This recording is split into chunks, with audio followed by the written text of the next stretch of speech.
62 আগতে কিমান আছিল 902 টকা 2 টকা 2 টকা এটা 962 962 4 টকা বঢ়াই দিল 4 টকা বঢ়াই দিলে এতিয়াহে গম পাইছে নে আগতে ৰাতিয়ে গম পালোঁ নাই বুকিং কৰিছোঁ 902 টকাতে আকৌ ৰাতিপুৱা চাওঁ 962 হৈ গ'ল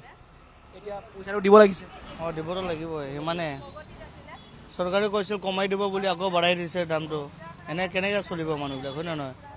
মইতো ভবা নাছিলোঁ যিটো আগৰ পুৰণা দাম তাতে মোৰ বুকিং আছিলে এতিয়া আহি গম পাইছোঁ ইয়াত দাম বাঢ়িছে অসুবিধা হয় আৰু মানুহৰ সেইটোৱে আৰু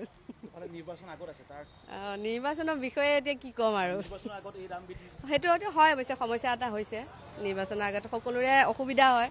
এতিয়া মই যেনিবা হাউচ ৱাইফ নহয় তথাপি মোৰো অসুবিধা হয় সেইটো কাৰণে আৰু এইটো ফটককৈ বাঢ়ি যোৱাৰ কাৰণে এটা অসুবিধা এতিয়া মই আপোনাৰ 902 টকাত কৰিছিলোঁ এতিয়া আকৌ 62 হৈ গ'ল বুলি শুনা পালোঁ এতিয়া পইচাটো দিছোঁৱে উপায়টো নাই চিলিণ্ডাৰ লাগিব খাব লাগিবই আমি এতিয়া ক'ত গাঁৱৰ মানুহ হ'লেতো খৰি খেৰত ভাত ৰান্ধি খালে এইটো নোৱাৰিব ধৰক সেইটোৱে আৰু হয় মই ইয়াত আহিহে গম পালোঁ এই যে মই আগৰ হিচাপতে মানে ওলাই আহিছোঁ ঘৰৰ পৰাই এতিয়া ইয়াত আহি গম পালোঁ 60 টকা বাঢ়িছে মোৰ কাৰণে অসুবিধা হৈছে এইটো অকল মোৰে নহয় প্ৰত্যেকৰে অসুবিধা হৈছে এইটো প্ৰত্যেকৰে অসুবিধা যুদ্ধ চলি আছে এফালে নিৰ্বাচনৰ হয় হয় হয় সেইটো যুদ্ধৰ কাৰণেই বাঢ়িছে নেকি বাৰু এইটো সন্দেহ কৰা হৈছে সেইটোৱে সন্দেহ কৰা হৈছে এতিয়া আমাৰ কাৰণে বহুত অসুবিধা হৈছে এইটো একচুৱেলি এইটো কমন পিপুলৰ অকণমান ধাৰণাটো ভুল আছে যেতিয়া আমাৰ মাজনিশাৰ পৰা গেছৰ দাম বাঢ়ে তেতিয়া ইনভইচটো অনলাইনত আহি যায় আজি যিটো ৰেট আছে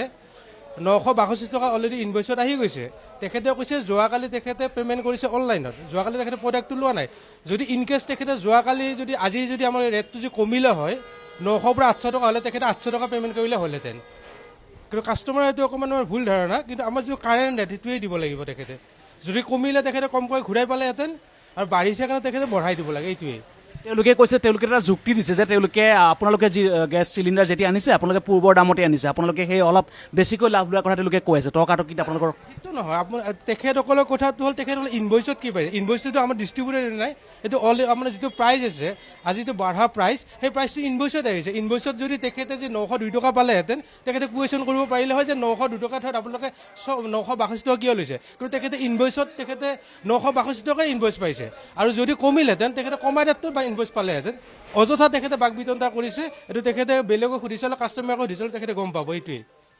আমি হ'লো ডিষ্ট্ৰিবিউটৰ সেইটো কাৰণে দামটো বৃদ্ধি হোৱাৰ কথা আপোনালোকে গম পাইছে আমি জানিব পৰা নাই আমি যিহেতু ডিষ্ট্ৰিবিউটৰ হয় ডিষ্ট্ৰিবিউটৰ আমাৰ ইনভইচৰ যিটো ৰেটত আহিছে আমি সেই ৰেটত আমি বিক্ৰী কৰিব লাগিব সেইটোৱেই কমিলে কমা ৰেটত বাঢ়িলে বাঢ়া ৰেটত